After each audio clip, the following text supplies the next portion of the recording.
तो देख रहे हैं आप जेडीयू नेता किस तरह के हमले बोल रहे हैं। अब इंडिया गठबंधन पर अकाल मृत्यु का शिकार हो गया इंडिया गठबंधन, यह कह दिया गया। वहीं जेडीयू नेता केसी त्यागी ने कांग्रेस पर बड़ा हमला बोला। उन्होंने कहा कि कांग्रेस ने इंडिया गठबंधन में क्षेत्रीय दलों को खत्म करने की साजिश रची। कांग्रेस की तरफ से जयराम रमेश ने इसका जवाब दिया, सुनिए जरा। कांग्रेस का एक कॉकस इंडिया गठबंधन के नेतृत्व को हड़पना चाहता था। 19 दिसंबर को अशोका होटल में जो बैठक हुई थी उसमें एक साजिश के तहत इंडिया गठबंधन का नेतृत्व करने के लिए श्री खड़गे का नाम सुझाया गया था।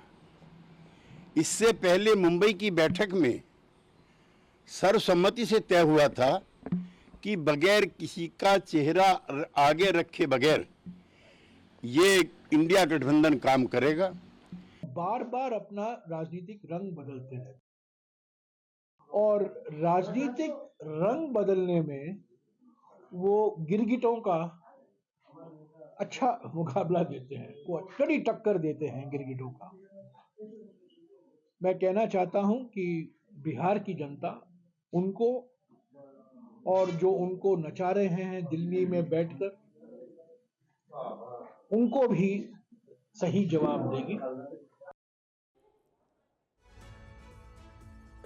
तो वार पलटवार का सिलसिला लगातार जारी है। हमारे साथ इस वक्त वरिष्ठ पत्रकार अक्कू श्रीवास्तव जी भी जुड़ रहे हैं। तमाम हमारे सहयोगी पटना में ग्राउंड से लगातार हर अपडेट हमें दे रहे हैं। अक्कू जी, लेकिन यहां पर आपसे जानना चाहूंगा, अभी तो सियासत का गिरगिट ठहराने की कोशिश की जा रही है नीतीश कुमार को, लेकिन इससे पहले भी उन्होंने रंग बदले हैं, इससे पहले भी पलटियां मारी हैं। उसके बावजूद भी इंडिया गठबंधन की धुरी के तौर पर उन्हें देखा जा रहा था। इससे पहले सब कुछ ठीक ठाक नजर आ रहा था कांग्रेस पार्टी को भी। अब इंडिया गठबंधन का क्या होगा, यह एक बड़ा सवाल है। नीतीश कुमार जिन्होंने यह सब कुछ शुरू किया प्रधानमंत्री नरेंद्र मोदी को सत्ता से हटाने का ख्वाब देखते हुए, अब वही इधर आ गए, तो अब इंडिया गठबंधन का क्या होगा? गठबंधन को डेंट पहुंचाना ही भारतीय जनता पार्टी का बड़ा उद्देश्य था जी। और शायद इसी उद्देश्य से उन्होंने ये सब अपनी रणनीति में हामी भरी, आगे बढ़े और ना चाहते हुए भी कई बार आगे कदम बढ़ाया है। और इसका कुल मिलाकर के एक ही काम है, एक ही लक्ष्य था कि इंडिया गठबंधन को तहस-नहस कर देना। पहले ममता बनर्जी ने वो काम तय है कि भारतीय जनता पार्टी के सहयोग से नहीं किया, लेकिन अपने कारणों से किया। और फिर उसके बाद जो धुरी हो रही थी, क्योंकि नीतीश कुमार ने ही उस प्रक्रिया को शुरू किया था, इंडियन INDIA के नाम दिया था और उसको आगे चलने की बात की थी, लेकिन नीतीश कुमार को जैसे काटने का काम किया गया, हाँ। नीतीश कुमार को किनारे करने का काम किया गया कांग्रेस की तरफ से और उसमें ममता का भी सहयोग हुआ, तो नीतीश कुमार सतर्क हो गए और उन्होंने फिर एक बार अपनी भूमिका बदली।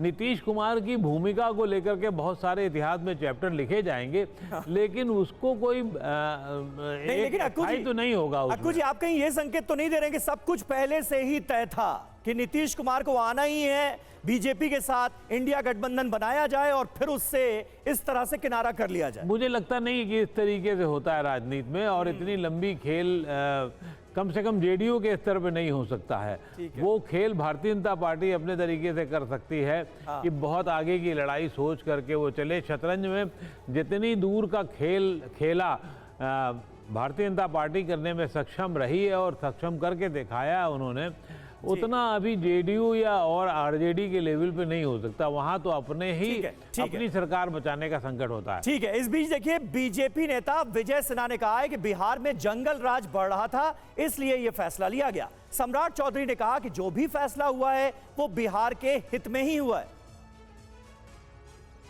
बिहार के अंदर व्याप्त अपराध, भ्रष्टाचार, जंगल राज की मानसिकता गुंडे राज में तब्दील हो रहा था और सक्षम नेतृत्व ने बिहार की जनता के हित में जो निर्णय लिए हैं, मैं अपने देश के प्रधानमंत्री, राष्ट्रीय अध्यक्ष, गृह मंत्री और प्रभारी महोदय का आभार व्यक्त करते हैं, धन्यवाद देते हैं। बिहार में जंगल राज नहीं बन सके, इसके लिए भारतीय जनता पार्टी के पास जब प्रस्ताव आया आदरणीय नीतीश कुमार जी का, और उनके दूत के तौर पर संजय झा जी यहाँ आए, हम लोगों को प्रस्ताव दिया तो हम लोगों ने समर्थन का निर्णय लिया और पार्टी का जो दायित्व है एक सामान्य कार्यकर्ता के तौर पर पार्टी को मजबूत करना और देश के यशस्वी प्रधानमंत्री जी के नेतृत्व में 2024 में 40 की 40 सीट जिताकर बिहार से देने का संकल्प भी हम लोगों ने लिया है।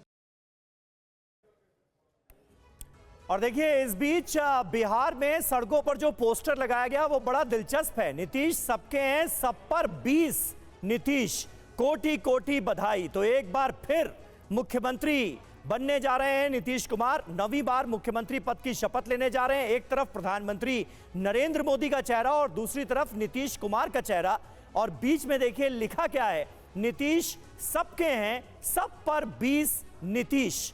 ये पोस्टर लगा दिया गया है बिहार की सड़कों पर। तो शपथ ग्रहण से पहले नीतीश कुमार का नया पोस्टर नजर आया है, वो हमने आपको दिखाया कि किस तरह से प्रधानमंत्री नरेंद्र मोदी और नीतीश कुमार के चेहरे के साथ ये नया पोस्टर बिहार की सड़कों पर नजर आ रहा है, जिसमें लिखा है सबके नीतीश। और हमारे साथ हमारे संवाददाता रजनीश भी मौजूद हैं, जो कि बीजेपी दफ्तर पर इस वक्त मौजूद हैं। रजनीश, ये बताइए कि ये जो जश्न मनाया जा रहा है बीजेपी दफ्तर में, ये दिखाने की कोशिश ज्यादा है या अंदर से ये जश्न महसूस भी कर रहे हैं बीजेपी के कार्यकर्ता? क्योंकि नीतीश के साथ जब नहीं थे तब ये कहा जा रहा था कि भाई बिहार में बीजेपी अब अपने बलबूते मजबूत हो रही है, अपने दम पर आगे बढ़ने की कोशिश कर रही है, लेकिन अब इस गठबंधन के बाद तो सारा मामला बैक टू स्क्वायर वन हो गया है। देखिए, बीजेपी के कार्यकर्ता इसलिए खुश हैं क्योंकि बीजेपी के समर्थन से सरकार बन रही है, सरकार में बीजेपी शामिल होगी और कार्यकर्ताओं से लेकर नेताओं तक का यही कहना है कि शीर्ष नेतृत्व ने जो फैसला लिया है, हम डिसिप्लिन पार्टी के कार्यकर्ता हैं, नेता हैं और शीर्ष नेतृत्व के फैसले पर कभी उंगली नहीं उठाते हैं। तो सीधे तौर पर जो एक नया बदलाव यहाँ हुआ है, हालांकि ये बदलाव पहली बार नहीं हुआ है, 2013 से लेकर 2024 तक 11 सालों में कई बार इस तरह के बदलाव यहाँ के कार्यकर्ताओं ने अनुभव किए हैं, तो उनके लिए नई बात नहीं है। नया यही है कि एक बार फिर से वो सरकार में शामिल हो रहे हैं और वही खुशी यहाँ पर नजर आ रही है। जो टैक्टिकल लाइन है बीजेपी का, बीजेपी के बड़े नेताओं का, वो यही कह रहे हैं कि 2024 में 2019 की पुनरावृत्ति करना ज्यादा जरूरी है पार्टी के लिए और उसमें नीतीश कुमार का साथ मिलता है तो वो एक लक्ष्य को हासिल कर सकते हैं, क्योंकि पिछली बार 40 में 39 सीटें 3 पार्टियां मिलकर जीती थी। आज वो तीनों पार्टियां फिर से एक साथ आई है, तो कहीं ना कहीं उसका राजनीतिक फायदा 2024 और उसके बाद 2025 का विधानसभा भी कार्यकर्ताओं के दिमाग में है, नेताओं के दिमाग में है, इसलिए वो खुशी ज्यादा बढ़ती है। बिल्कुल बिल्कुल रूपेश, आप तो बिहार की सियासत को दशकों से देख रहे हैं, बखूबी समझते हैं। नीतीश कुमार बिहार की सियासत के लिए ऐसी कौन सी मजबूरी बन गए हैं कि सबसे बड़ी पार्टी आरजेडी हो या फिर सेकंड लार्जेस्ट पार्टी बीजेपी, बाहें खोलकर स्वागत करने के लिए नीतीश कुमार का तैयार रहते हैं?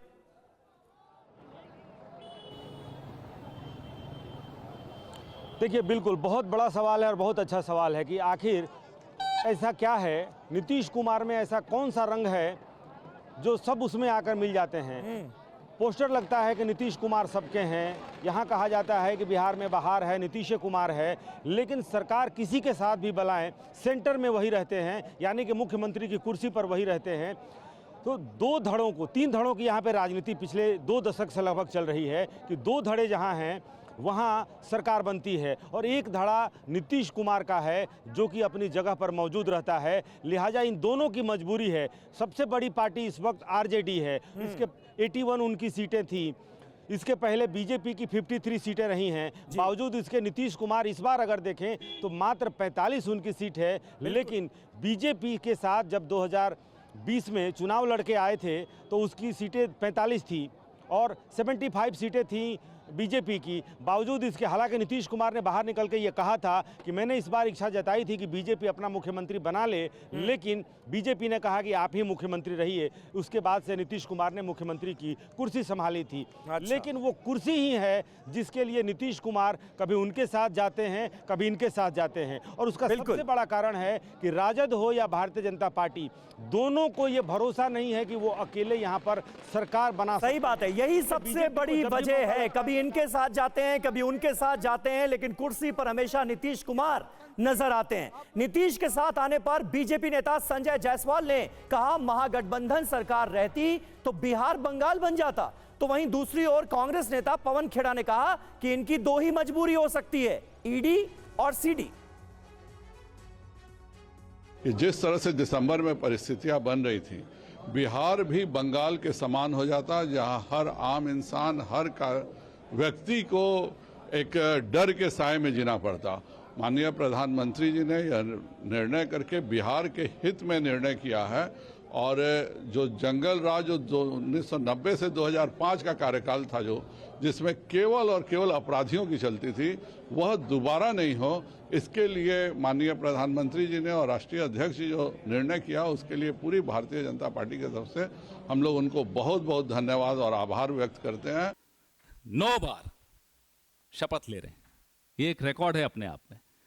तो अब आप उनसे पूछिए कि उनकी मंशा क्या थी, क्यों उन्होंने ऐसा किया, और उनको भी छोड़ दीजिए, जिनके साथ वो जा रहे हैं, जो 400 सीटों का दम भरते हैं, दावा करते हैं, ये है असलियत।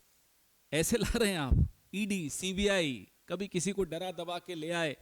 अब पता नहीं उनके ईडी है, सीडी है, हमें नहीं मालूम, जो भी है, नीतीश बाबू को भी ले ही आए ना। तो अगर आपको 400 सीटों का विश्वास था, तो ये सब करने की क्या जरूरत पड़ रही है आपको?